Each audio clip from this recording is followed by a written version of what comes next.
شروع اللہ کا نام لے کر جو بڑا مہربان نہایت رحم والا ہے۔ جو چیزیں آسمانوں میں ہیں اور جو چیزیں زمین میں ہیں سب اللہ کی تسبیح کرتی ہیں، اور وہ غالب ہے، حکمت والا ہے۔ وہی تو ہے جس نے کفار اہل کتاب کو پہلی لشکر کشی پر ہی ان کے گھروں سے نکال دیا۔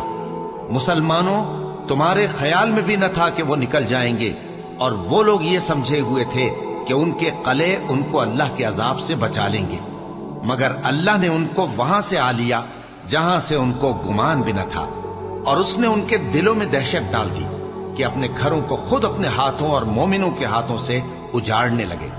تو اے بصیرت کی آنکھیں رکھنے والو، عبرت حاصل کرو۔ اور اگر اللہ نے ان کے بارے میں جلا وطن کرنا نہ لکھ رکھا ہوتا تو ان کو دنیا میں بھی عذاب دے دیتا، اور آخرت میں تو ان کے لیے آگ کا عذاب تیار ہے ہی۔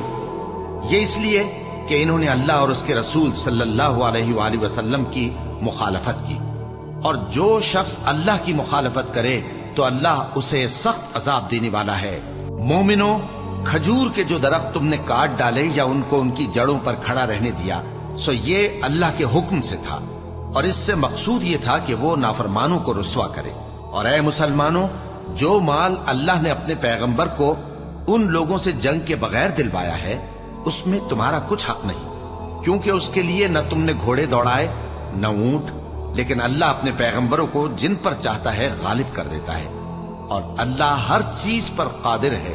جو مال اللہ نے اپنے پیغمبر صلی اللہ علیہ وآلہ وسلم کو بستیوں والوں سے دلوایا ہے، وہ اللہ کے اور پیغمبر کے اور پیغمبر کے قرابت والوں کے اور یتیموں کے اور حاجت مندوں کے اور مسافروں کے لیے ہے، تاکہ جو لوگ تم میں دولت مند ہیں انہی کے ہاتھوں میں نہ گردش کرتا رہے، اور جو چیز تم کو پیغمبر صلی اللہ علیہ وآلہ وسلم دیں وہ لے لو، اور جس سے منع کریں اس سے باز رہو، اور اللہ سے ڈرتے رہو، بے شک اللہ سخت عذاب دینے والا ہے۔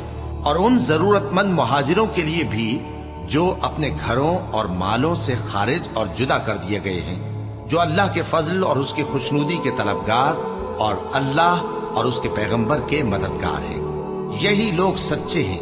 اور ان لوگوں کے لیے بھی جو مہاجرین سے پہلے اس گھر یعنی مدینے میں مقیم ہیں اور ایمان میں مضبوط ہیں، اور جو لوگ ہجرت کر کے ان کے پاس آتے ہیں وہ ان سے محبت کرتے ہیں، اور جو کچھ ان کو ملا اس سے اپنے دل میں کچھ خواہش اور خلش نہیں پاتے، اور ان کو اپنی جانوں پر مقدم رکھتے ہیں، خواہ وہ خود بھی فاقے سے ہوں۔ اور جو شخص خود غرضی سے بچا لیا گیا تو ایسے ہی لوگ بامراد ہیں۔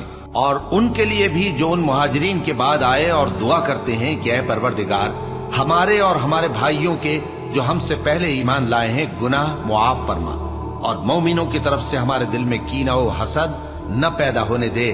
اے ہمارے پروردگار، تو بڑا شفقت کرنے والا ہے، مہربان ہے۔ کیا تم نے ان منافقوں کو نہیں دیکھا جو اپنے کافر بھائیوں سے جو اہل کتاب ہیں کہا کرتے ہیں کہ اگر تم جلا وطن کیے گئے تو ہم بھی تمہارے ساتھ نکل چلیں گے، اور تمہارے بارے میں کبھی کسی کا کہا نہ مانیں گے، اور اگر تم سے جنگ ہوئی تو تمہاری ہی مدد کریں گے، مگر اللہ ظاہر کیے دیتا ہے کہ یہ جھوٹے ہیں۔ اگر وہ نکالے گئے تو یہ ان کے ساتھ نہیں نکلیں گے، اور اگر ان سے جنگ ہوئی تو یہ ان کی مدد نہیں کریں گے، اور اگر مدد کریں گے بھی تو پیٹ پھیر کر بھاگ جائیں گے، پھر ان کو کہیں سے بھی مدد نہ ملے گی۔ مسلمانوں، تمہاری ہیبت ان لوگوں کے دلوں میں اللہ سے بھی بڑھ کر ہے، یہ اس لیے کہ یہ سمجھ نہیں رکھتے۔ یہ سب جمع ہو کر بھی تم سے نہیں لڑ سکیں گے، مگر بستیوں کے قلعوں میں پناہ لے کر یا دیواروں کی اوٹ سے۔ ان کے آپس میں بھی بڑی لڑائی رہتی ہے، تم خیال کرتے ہو کہ یہ اکٹھے ہیں، حالانکہ ان کے دل پھٹے ہوئے ہیں۔ یہ اس لیے کہ یہ بے عقل لوگ ہیں۔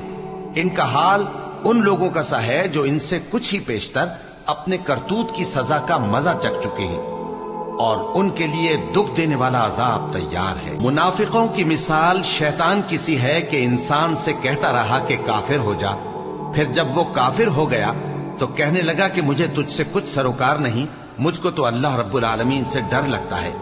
تو دونوں کا انجام یہ ہوا کہ دونوں دوزخ میں جائیں گے، ہمیشہ اس میں رہیں گے، اور بے انصافوں کی یہی سزا ہے۔ اے ایمان والو، اللہ سے ڈرتے رہو، اور ہر شخص کو دیکھنا چاہیے کہ اس نے کل یعنی آخرت کے لیے کیا سامان بھیجا ہے۔ اور ہم پھر کہتے ہیں کہ اللہ سے ڈرتے رہو، بے شک اللہ تمہارے سب اعمال سے خبردار ہے۔ اور ان لوگوں جیسے نہ ہو جانا جنہوں نے اللہ کو بھلا دیا تو اللہ نے انہیں ایسا کر دیا کہ وہ خود اپنے آپ کو بھول گئے۔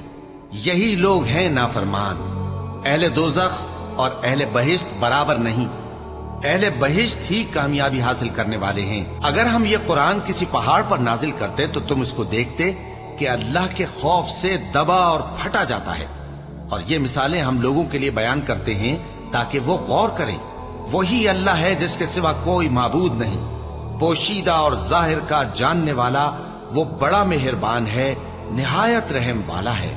وہی اللہ ہے جس کے سوا کوئی عبادت کے لائق نہیں، بادشاہ حقیقی، ہر عیب سے پاک، سلامتی دینے والا، امن دینے والا، نگہبان، غالب، زبردست، بڑائی والا۔ اللہ مشرکوں کے شرک سے پاک ہے۔ وہی اللہ تمام مخلوقات کا خالق، ایجاد و اختراع کرنے والا، صورتیں بنانے والا، اس کے سب اچھے سے اچھے نام ہیں۔ جتنی چیزیں آسمانوں اور زمین میں ہیں سب اس کی تسبیح کرتی رہتی ہیں، اور وہ غالب ہے، حکمت والا ہے۔